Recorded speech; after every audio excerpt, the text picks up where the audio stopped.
dari berita sebelumnya, ternyata masih banyak para pekerja, khususnya pekerjaan di bidang pertanian, yang masih banyak terkena penyakit dermatitis. Nah, penyakit dermatitis itu apa sih sebenarnya? Kalau teman-teman saya ingin tahu lebih jelasnya mengenai apa itu penyakit dermatitis dan bagaimana cara pencegahan dan juga penanganannya, tonton terus ya videonya sampai habis. Nah, yang pertama kita akan membahas mengenai apa itu pengertian atau definisi dari dermatitis kontak sendiri. Nah, jadi dermatitis kontak itu adalah sebuah reaksi peradangan pada kulit yang disebabkan karena adanya kontak secara langsung antara para pekerja dengan bahan-bahan yang memiliki sifat iritan atau yang memiliki sifat alergen yang ada pada lingkungan di mana para pekerja itu melakukan pekerjaan mereka. Nah, jadi ada kontak langsung nih antara para pekerja dengan bahan-bahan yang memiliki sifat iritan atau alergen yang ada pada tempat di mana mereka melakukan pekerjaan. Nah, sehingga menyebabkan kulit mereka menjadi peradangan. Nah, ada dua jenis dari dermatitis sendiri, yaitu yang pertama ada dermatitis kontak iritan atau yang disingkat dengan DKI, dan juga yang kedua yaitu ada dermatitis kontak alergen yang disingkat dengan DKA. Nah, teman-teman, yang kedua kita akan membahas mengenai epidemiologi penyebaran penyakit dermatitis ini sendiri. Nah, bagaimana sih sebenarnya penyebaran epidemiologi dari penyakit dermatitis ini sendiri? Nah, jadi berdasarkan studi hasil epidemiologi Indonesia bahwa 97% merupakan termasuk dari dermatitis kontak. 66,3% ini termasuk dari dermatitis kontak iritan dan 33,7% ini adalah penyakit dermatitis kontak alergi. Kemudian ada kejadian penyakit kulit yang disebabkan karena kerja di Indonesia, yaitu yang pertama ada dermatitis kontak sebesar 92,5% dan 5,4%-nya akibat infeksi kulit. Kemudian 2,1%-nya karena penyakit kulit lainnya berdasarkan data di Kemenkes RI pada tahun 2017. Nah, teman-teman, jika dihubungkan dengan pekerjaan, maka penyakit dermatitis kontak ini bisa terjadi pada semua pekerjaan. Dan biasanya nih, penyakit dermatitis menyerang orang-orang yang pada dasarnya sering berhubungan langsung atau berkontak langsung dengan bahan-bahan yang bersifat toksik atau alergen maupun iritan. Nah, contohnya misalnya pada ibu rumah tangga, kemudian para petani, kemudian pekerjaan yang berhubungan dengan bahan-bahan yang bersifat toksik atau alergen tersebut. Nah, kemudian ada faktor penyebab dari penyakit dermatitis ini. Jadi, pada bidang pertanian nih kan banyak sekali variasi pekerjaan yang terpapar dengan bahan kimia, biologi, dan bahan berbahaya lain. Seperti pada saat petani memupuk, memanen ladang pertanian, membersihkan, serta memperbaiki seluruh peralatan pertanian yang telah selesai digunakan.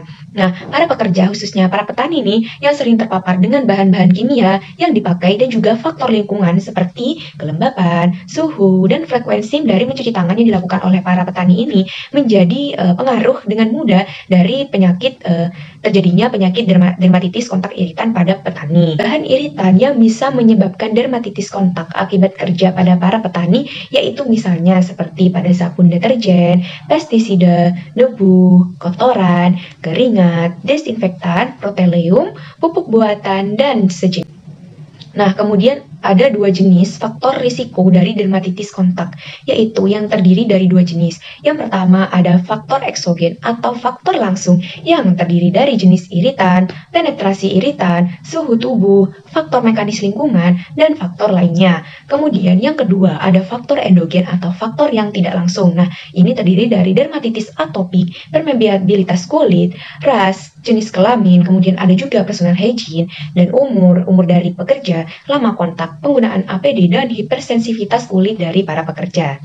Tanda gejala dari penyakit dermatitis. Yang pertama yaitu lesi akut yang dimulai dengan munculnya bercak merah, gatal, dan edema, urtikaria atau bentol biduran yang tampak seperti plak dan nantinya dengan cepat akan berubah menjadi vesikel sehingga bisa sampai menjadi bula atau munculnya lepuhan.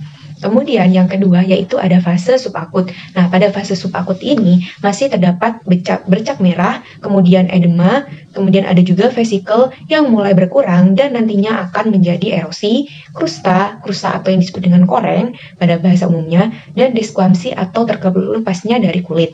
Nah, pada fase kronis ini kulit akan menjadi kering, kasar, kemudian pecah-pecah, keabuan, dan akan mengalami penebalan dengan peningkatan garis kulit atau linkenifikasi. Nah, ini dia dari penanganan dan pencegahan atau tips pencegahan dari penyakit dermatitis ini sendiri. Ada 3 jenis penanganan dan pencegahan yang dapat dilakukan. Yang pertama ada pengobatan secara alami atau non-farmakologi, kemudian yang kedua ada pengobatan secara farmakologi, dan yang ketiga yaitu ada pencegahan dari dermatitis. Nah, kita bahas yang pertama mengenai pengobatan secara alami atau non-farmakologi dapat dilakukan dengan hal-hal berikut. Nah, jadi ada beberapa cara atau penanganan non-farmakologi atau secara alami yang dapat dilakukan. Nah, yang pertama yaitu dengan melakukan kompres dingin pada bagian yang terkena dari dermatitis itu. Kemudian yang kedua yaitu mandi dengan air hangat, tapi jangan terlalu sering karena akan membuat kulit akan menjadi semakin kering jika mandi terlalu lama dengan menggunakan air hangat. Kemudian jangan mengaruk kulit yang gatal karena nanti akan dapat menyebabkan bertambahnya luka. Kemudian gunakan pakaian yang nyaman dan berbahan katun sehingga dapat dengan mudah menyerap keringat. Nah, kemudian menggunakan aloe vera atau tree tea oil yang bisa meringankan dari gejala dermatitis ini. Pengobatan dengan cara farmakologi. Nah, berikut ini beberapa cara penanganan farmakologi. Yang pertama yaitu mengoleskan sarap kortikosteroid untuk menghilangkan gatal dan juga radang pada area yang terkena dermatitis. Kemudian bisa mengoleskan krim atau lotion. Kemudian yang ketiga minum antihistamin untuk mengurangi reaksi alergi dan juga gatal-gatal. Kemudian minum antibiotik atau anti jamur jika eksim sudah menginfeksi. Kemudian yang terakhir yaitu melakukan fototerapi atau terapi cahaya. Pencegahan dari dermatitis ini sendiri yaitu yang pertama membatasi waktu mandi hanya selama 5-10 menit dan jangan terlalu lama dan juga jangan terlalu cepat sehingga kita bisa mandi dengan bersih. Nah, kemudian yang kedua yaitu menggunakan sabun yang tidak banyak busa. Nah, jadi sabun yang punya banyak busa ini biasanya itu banyak mengandung bahan-bahan kimia sehingga bisa menimbulkan terjadinya alergen atau iritan. Nah, kemudian jangan lupa mengeringkan tubuh dengan handuk halus. Nah, jadi setelah mandi jangan lupa kita keringkan tubuh dan jangan langsung menggunakan pakaian karena nanti bisa menyebabkan jamur tumbuh karena kulit yang lembab. Kemudian menggunakan minyak atau krim pelembab kulit sehingga kulit tidak akan menjadi kering. Nah, kemudian sebisa mungkin kita menghindari zat penyebab alergi atau iritasi tersebut. Nah, ketika pada saat melakukan pekerjaan yang berhubungan dengan bahan-bahan kimia yang memiliki sifat toksik, nah hendaknya memakai sarung tangan atau APD jika akan menggunakan produk pembersih tersebut. Nah, teman-teman sehat, itu tadi kita bahas mengenai penyakit dermatitis kontak, apa pengertian dari dermatitis kontak, kemudian ada epidemiologi, kemudian ada faktor penyebab, kemudian ada tanda gejala, dan yang terpenting yaitu ada pencegahan dan juga penanganan dari dermatitis kontak ini sendiri. Nah, teman-teman semua, jika bermanfaat, videonya jangan lupa untuk share, like, dan komen sebanyak-banyaknya. Sekian dari saya, terima kasih, dan mohon maaf apabila terdapat salah kata dari saya. Terima kasih. Wassalamualaikum warahmatullahi wabarakatuh.